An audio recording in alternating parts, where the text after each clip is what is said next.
Braquage de la BCEAO. Et si on en parlait en long et en large de la responsabilité du président Laurent Gbagbo dans cette histoire de braquage de la BCEAO? Qu'est-ce qui s'est réellement passé? Qu'est-ce que le président Laurent Gbagbo et son gouvernement ont-ils bien fait dans ce braquage de la BCEAO? Je suis avec mon ami Moussan Atoublan et ensemble on va vous donner plus de détails possibles sur cette histoire de braquage de la BCEAO. N'hésitez surtout pas à suivre du début jusqu'à la fin, à donner vos avis en commentaire. Sachez qu'on en a tenu de notre premier épisode, on en a tenu compte de tous vos avis que vous avez donnés. Donc n'hésitez pas à donner vos avis, partagez massivement, poussez les cœurs pour nous encourager dans ce qu'on est en train de faire.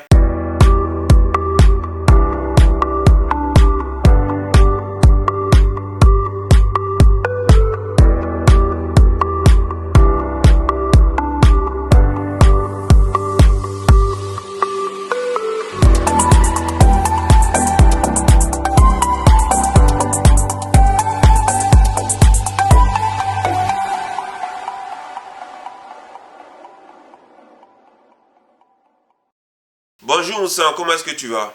Oui Benito, j'espère que tu vas bien. Bonjour à tous ceux, toutes celles voilà, qui nous ont donné la force. Déjà, je tenais à vous dire merci par rapport à la semaine dernière. Nous étions pris par le rush, on était vraiment pris par beaucoup de choses, de contraintes.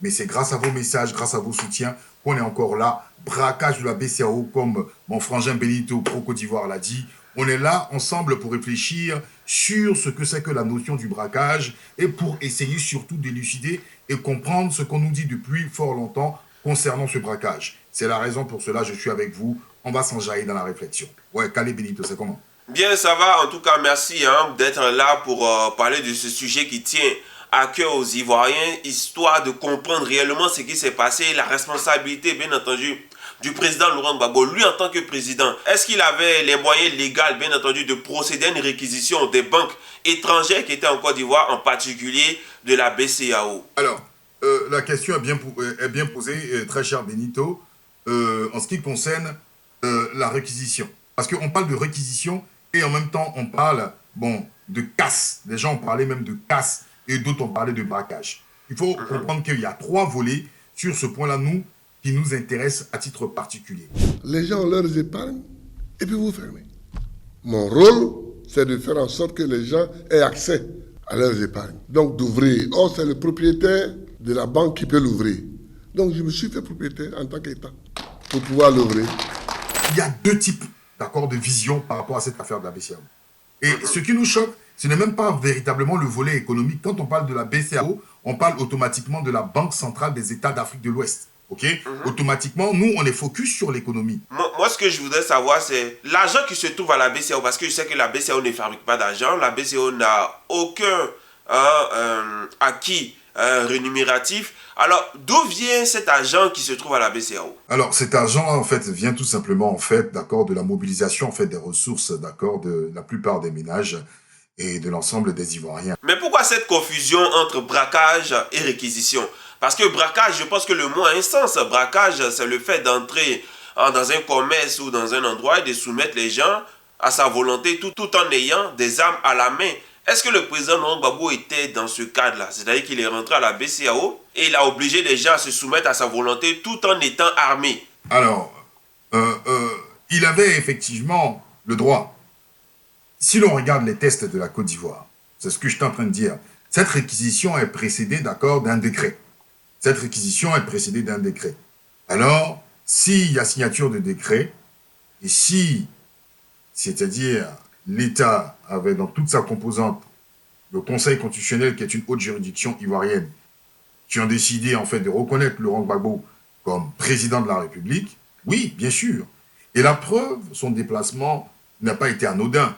Il y a eu effectivement, suite à ce décret, le déplacement du ministre d'accord de l'économie, accompagné aussi d'un juge et d'un huissier, pour pouvoir en fait, d'accord, formaliser tout cela.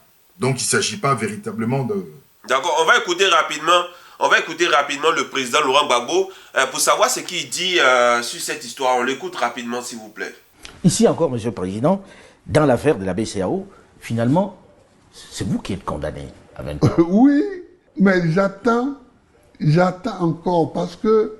Qui est-ce qu'on a condamné avec vous dans l'histoire de la BCEAO? Alors, dans l'histoire de la BCEAO, c'est cocasse. Quelquefois, quand on le regarde sous un certain angle, c'est révoltant. D'autres fois, quand on regarde sous un autre angle, mais il y avait moi, le Premier ministre Akembo, le ministre de l'économie et des finances Dalo Désiré et le ministre délégué au budget Katina Kone. Et dans les réquisitions, dans les procès qui ont eu lieu ici, il paraît, puisque moi je n'ai jamais eu vent de ces procès-là, que c'est Katina Kone, le ministre du budget, qui serait le principal accusé. Bon, tout le monde a pris 20 ans de prison. Bon, 20 ans. Écoutez la chanson de Tikenja, 20 ans, 20 ans, 20 ans. Et vous comprendrez qu'il y a eu des moments où ici on distribuait 20 ans à tout le monde. À tout le monde. Mais c'est qu'après, les autres, y compris le principal accusé, sont amnistiés. Et vous? Et c'est celui qui va être candidat qui n'est pas amnistié. C'est une amnistie sélective. Mais c'est une amnistie sélective. Pourquoi mon chef, c'est-à-dire le chef de file des accusés, des condamnés, lui il est amnistié, et puis moi, qui ne viens qu'en dernière position, je ne le suis pas. Pourquoi? Et puis même pour ce braquage, moi, au moment des faits, j'étais chef d'État, et chef d'État n'est pas jugé comme ça. Et puis... Ils ont peur de votre tour, d'après vous? Oh ben je crois bien, parce que j'ai dit qu'on était 4 condamnés. Les 3 autres sont amnistiés. Et moi seul, je ne suis pas amnistié. Enfin, comment voulez-vous qu'on traduise cela? Que vous étiez le chef braqueur? Non. Ils ont désigné le chef braqueur dans le jugement, que c'était Kone Katina, le ministre du budget. Et moi qui ne suis que l'inspirateur du chef braqueur, je veux dire que c'est d'un ridicule et d'un grotesque. Alors, après avoir écouté la vidéo du président Laurent Gbagbo, on le voit vraiment s'exprimer sur le cas où il trouve même que ce braquage qui lui est attribué est quand même grotesque et infondé. Qu'est-ce qui s'est réellement passé pour le jugement du président Laurent Gbagbo concernant la casse de la BCEAO aussi? Il y a réellement eu casse de la BCEAO. Alors, en ce qui concerne le cas de la BCEAO, déjà, il ne faut pas, comme je l'ai indiqué auparavant, on ne pourrait pas parler de casse comme on le dirait. Ça dépendra de la posture, la position dans laquelle nous sommes. Si des gens sont légalistes, c'est-à-dire que si toi, Benito, tu es légaliste, tu dis le président Laurent Gbagbo, en date de janvier 2011, il était toujours président de la République, on évoquera une réquisition. Parce que cette réquisition...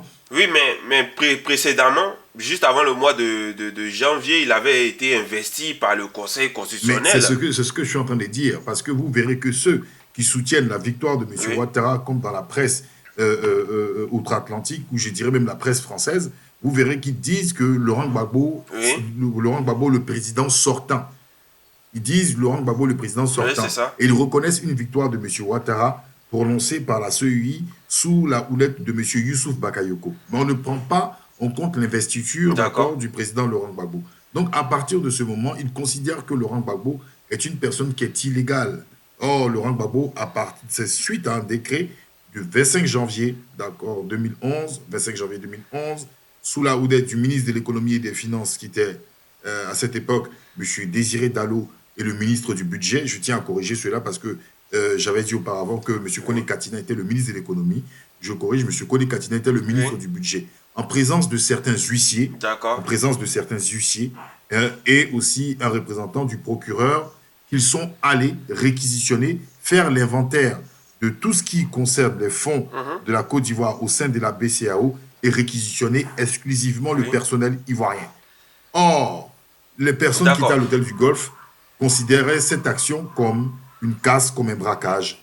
Donc, c'est une vision entre les légalistes et lorsqu'on a vu le président Laurent Gbagbo à Bonois, il s'était même prononcé là-dessus. Il avait dit que le gouverneur d'alors de la BCEAO en Côte d'Ivoire avait été renvoyé depuis le Mali où lui-même il n'y était pas.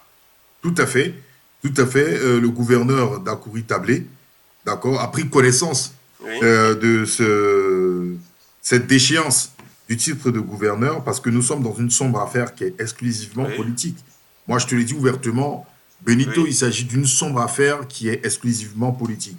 Il ne s'agit pas aujourd'hui, parce que si l'on parle de braquage, le ministre, du moins le gouverneur, Oui. l'ex-gouverneur d'Akouri Tablé, lui-même a évoqué braquage dans quel sens? Est-ce que M. Désiré Dallo, ministre de l'économie de l'époque, et M. Kone Katina sont arrivés avec des camions et ont réquisitionné des milliards et des milliards, comme cela se disait dans les D'accord. rues, dans les rues abidjanaises. Et si on allait et si on allait dans le fond même du jugement, le président Laurent Gbagbo a été jugé devant la CPI. C'était pour les faits de tout ce qui s'était passé en 2011. Comment ça se fait que le président Laurent Gbagbo est encore jugé devant une autre juridiction concernant la case de la BCA, alors que cela consiste bien entendu les faits qui sont reprochés au président Laurent Gbagbo pour les faits de 2011? Non, non. Il faut préciser qu'il y a des choses, Benito. En fait, le président Laurent Gbagbo a été présenté à la Cour pénale internationale dans une catégorie, d'accord, de chef d'accusation, d'accord. Et la séquence concernant en fait la BCAO Oui. n'était pas pointée du doigt au niveau de la Cour pénale internationale. Dans la Cour pénale internationale, on était vraiment dans la préparation d'un génocide qui a été préparé, dont Laurent Gbagbo serait lui-même aussi à la houlette de cette organisation-là, d'accord, de génocide. Et on a parlé de crimes de viol, d'accord, on a parlé de crimes de sang, mais le crime économique a été présenté à Abidjan. Mais il faut quand même ajouter quelque chose de très important dans cette affaire, parce que la BCAO, Oui. dont on a indiqué comme le principal instigateur de cette plainte, la BCAO, à aucun moment Oui. a indiqué vouloir motiver sa plainte contre le président Laurent Gbagbo. Et il faut savoir que le président Laurent Gbagbo n'est pas, d'accord, l'accusé principal. Il est co-accusé. Parce que ceux qui étaient pointés Oui. du doigt, c'était le Co-accusé. Premier ministre Jean-Marie Akeungbo, Désiré Dallo Jean-Marie et Akeungbo, Kone oui. Katina. Laurent Gbagbo est co-auteur. D'accord. Bon, Jean-Marie Akeungbo, Marie Akeungbo a été, lui, amnistié, Katina amnistié, Désiré Dallo amnistié, Laurent Gbagbo gracié. Donc, il faut comprendre les motivations réelles. Mais au-delà même de la BCAO, il y a un journaliste d'investigation très proche du RDR, M. Yacouba Doumbia, lors d'une émission sur NCI 360, indiquait qu'il ne s'agissait pas exclusivement, parce que Maître Audrey Dadje a évoqué cela, que la BCAO n'a pas motivé sa plainte. Oui. Il a rebondi pour indiquer qu'il ne s'agissait pas exclusivement de la SGBCI. Il y avait des structures telles que la CNCE, qui est considérée comme la caisse d'épargne en Côte d'Ivoire, la SOTRA et la SGBCI, filiale de la Société Générale Française, et la BCC aussi, filiale de BNP Paribas de l'époque, d'accord, avaient aussi entamé ces plaintes-là. Ces plaintes-là, à l'encontre de Laurent Gbagbo et ses associés, ont fait l'objet de condamnations.